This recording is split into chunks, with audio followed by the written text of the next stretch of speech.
Hey everybody, welcome to another edition of Falcons Corner. Voice of the Falcons, Mike Rickert. The SID back in the chair from behind the camera. We got remote camera working. Yes. Yes.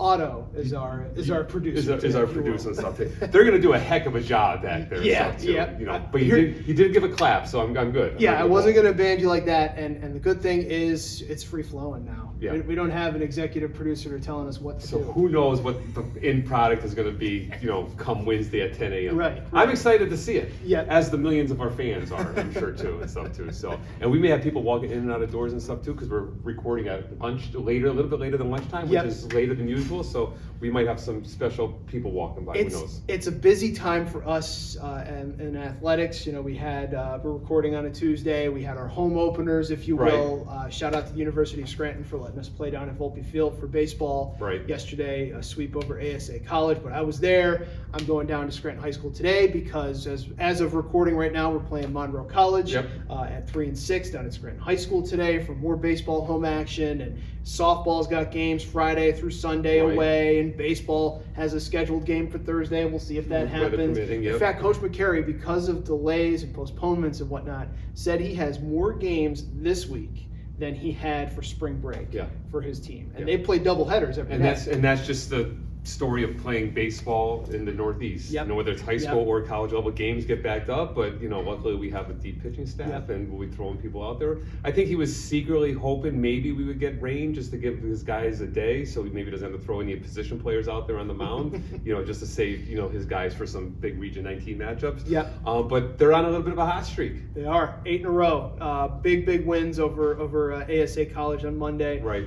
Had a 7-5 win where they scored 3 runs in the bottom of the 6th, excuse me. So we're able to come back from a 5-4 deficit and end up winning that game, and then had 5 runs in the bottom of the 5th inning to blow open what was already a pretty decisive 6-1 lead, and get it to the sportsmanship rule. Right, 10 run them and then get out and stuff too. So I'm glad that they're playing well. So they're starting to come out of it a little bit. Yeah. Of course, it was a tough get going. When you first step outside and you're playing nationally ranked teams. So. Yeah, and your first games of the year when they've already played 15 or 16 games apiece. Right. So it took them a second to get going. I think the pitching is going to be an adventure, maybe more so than Coach McCary wants it to be. But Kyle Scott pitched 4 strong innings yesterday, got a win. Sam Daniels came in, pitched a couple innings in relief, and got a win in the first game. He still hasn't allowed a run in about 4 1/3 or 4 2/3 that he's pitched so far this year. So he's been great. Right. And I think the hitting is what's going to keep them in games. Right, which is going to be important, of course, and stuff too. Especially when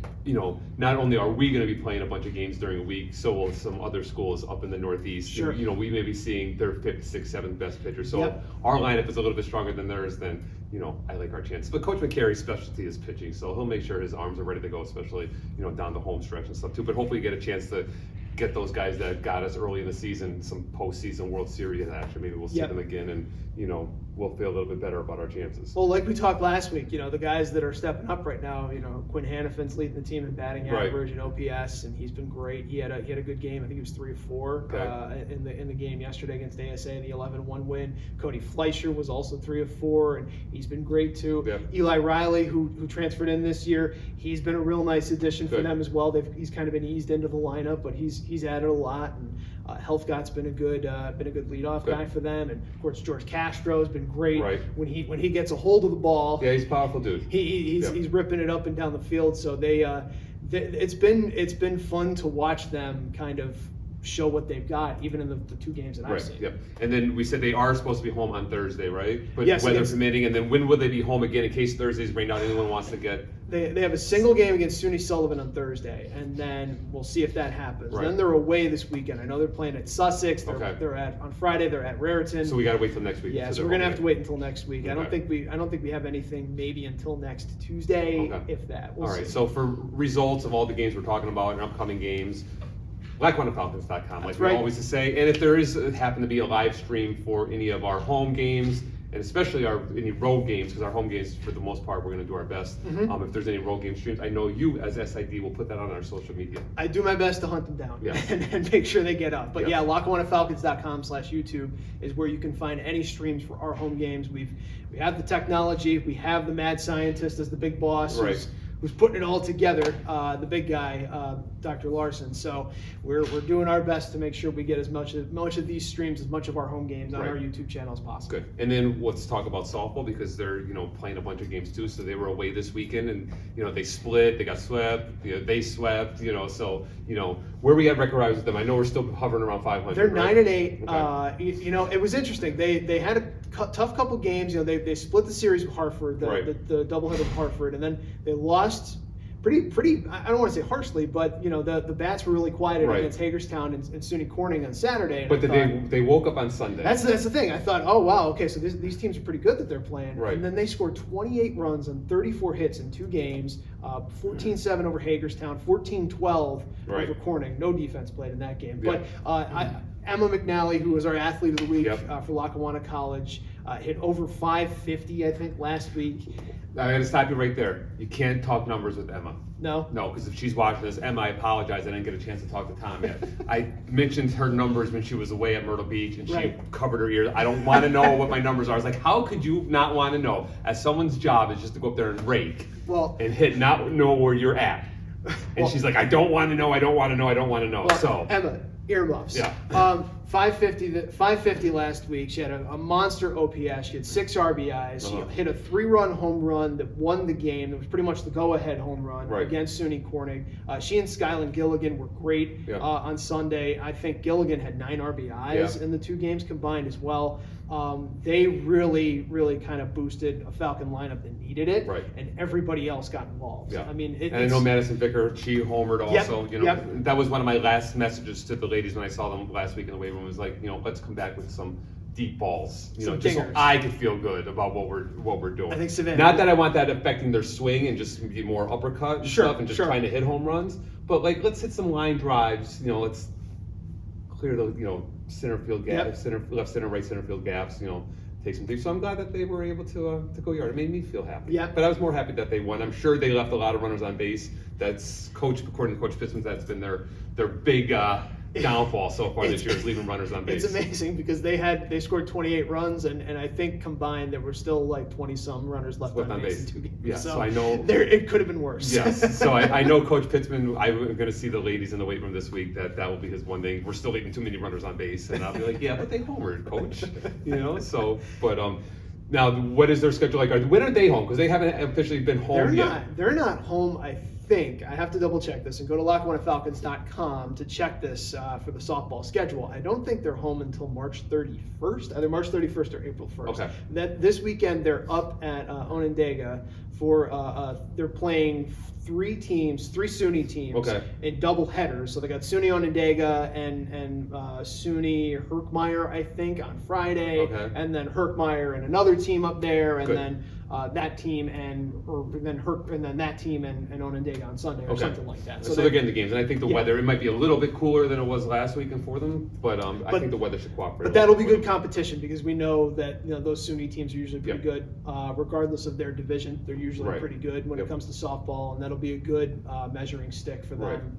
But yeah, they're road warriors right now, and will be at least until the end of the month. Right, but then that always evens out, and they'll have their string of home games. I'm excited to get a chance to go down and watch it. I was able to watch some of the live stream, but when the cameras are set up behind a net or behind a backstop with the screen, it's tough for me to watch through the fence. When I'm at a game, I don't want to watch through a fence. When I'm at home watching it, I definitely don't want to watch it. It's tough, but I appreciate schools being able to do whatever they can with it. Yeah, schools are limited, and space is limited, and that's kind of what we have to do. But sometimes our boss, Dr. Larson, just cuts holes in the screen and puts the camera right through the hole in the backstop screen. So that's. Listen, just a warning to our viewers here too. He also bought a second camera, so he's already trying to figure out ways to do 2 camera setups. Well, before we know, we'll have actual cameramen on payroll in the athletic department. I'm sure that'll work its way into the budget. It's coming. Work into the budget. But we're both excited for our 2 spring sports. Getting off from staying above 500, and like I said, we always dream of postseason success here for the Falcons and stuff too.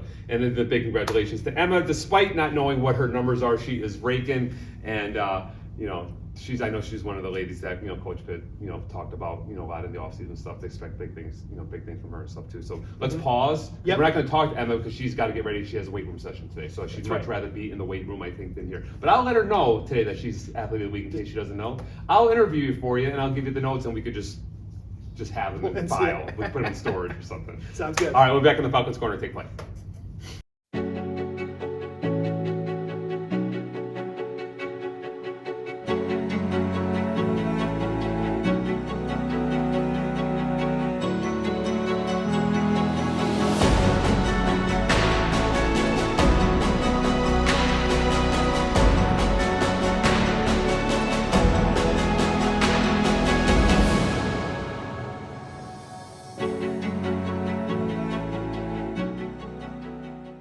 Each one of us has a dream. The challenge in today's world is how to achieve it. Now, more than ever, that's the case. Don't fall behind on your dreams or your college education. You can take your general education classes in English, math, and social science locally at Lackawanna College. Our credits transfer to most colleges so you won't fall behind. Call Lackawanna College today to find out how you can stay home, stay safe, and still pursue your college education. This is life-changing. This is Lackawanna College. We are back on the Falcons corner. Voice of the Falcons, Mike Rickert. The SID, Tom Ferguson. Brad, put in a bow. An Easter ribbon. Bunny ears. It's close. Yeah, it's close to the. How many is it? Is it a while? April to Easter? 5th, I think. Right, that's really That weekend anyway, yeah. So like Final Four-ish weekend is. Yeah. Easter weekend. Yeah, kind of. cracking the eggs. You're winning championships. You're cracking. How's your eggs. bracket, by the way? Not good. No. No, I mean my national champion Purdue Boilermakers, boiler up, still alive. Okay. And 3 of my 4, I think, Final Four teams are still alive. However, your Iowa Hawkeyes, they killed me. Well, I knew. Listen, the problem with my Iowa Hawkeyes is that everyone was sipping the Kool-Aid after the Big Ten tournament, which they probably could have because they had a great run through the Big Ten tournament. But as someone who watched them all year, knew that they weren't a top 10 team. Mm-hmm. I did have them in the Sweet 16. I did have them out by Kansas, Yeah. in the Sweet 16. So I wasn't really drinking the Kool-Aid too much on the Iowa Hawkeyes. My sons are mad at me because, of course, they root for the teams I root for, and it's my fault that they lost, and it's my fault that they're miserable because their team is out. They could have cheered for someone else. Yes. If it weren't for you. But my bracket is okay. Yeah. I have 6 out of 8 Elite 8 teams still alive. Okay. So I look at it that way. My Final 4 is still intact. So now, you didn't pick St. Peter's, did you? I did not pick St. Peter's though. But that's okay. But that's okay. I'm glad to miss on that. I did have Kentucky, I believe, in the Sweet 16. Mm-hmm. Maybe in the Elite 8. They might be one of the 2 Elite 8 teams that I lost. But I'm hanging in there. I'm just hoping out with everyone else that's in my bracket pool is doing much worse than me. Yes. But I still feel good. 6 out of 8. All my Final 4 teams are still alive, so that's good. Speaking of basketball, I was with the guys yesterday. Offers are starting to roll in for some of the guys, so I'm excited. Excited Good. for them. They're letting me know what options they have available and stuff too. Football is killing in the weight room, and I just have to mention this quickly since I am strength coach and I invest a lot of time in football. We are doing some 1-rep max testing this week, and the numbers that we are putting up are outstanding. I could not be happier with their effort, how hard they're working, and they follow day one. We said we're going to do the program, we're going to follow it to the T. We're going to do it, and let's just see how it works out. And then, we've had a 600-pound squat, we've had a 325-pound hang clean, we've had, running backs, bench pressing 400-plus pounds, so it's been, a good couple days so far. So it's. Speaking of that, it was Gabe Gray, right, that did the 600 Gabe Gray, pounds? yes.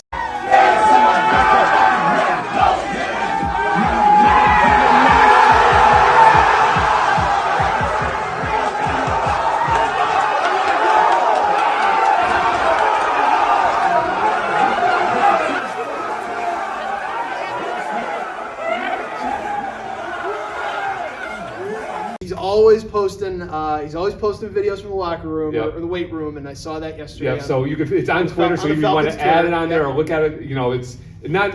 Of course, I knew he was going to get the 600. The hard part for me was talking him off the ledge to say let's go over 600 because he wanted to keep going, but eventually we have to say okay, let's just stop. Yeah. But the excitement and the energy that everyone had in the room when everyone got when they got their PR or when they really maxed out at a great weight was awesome.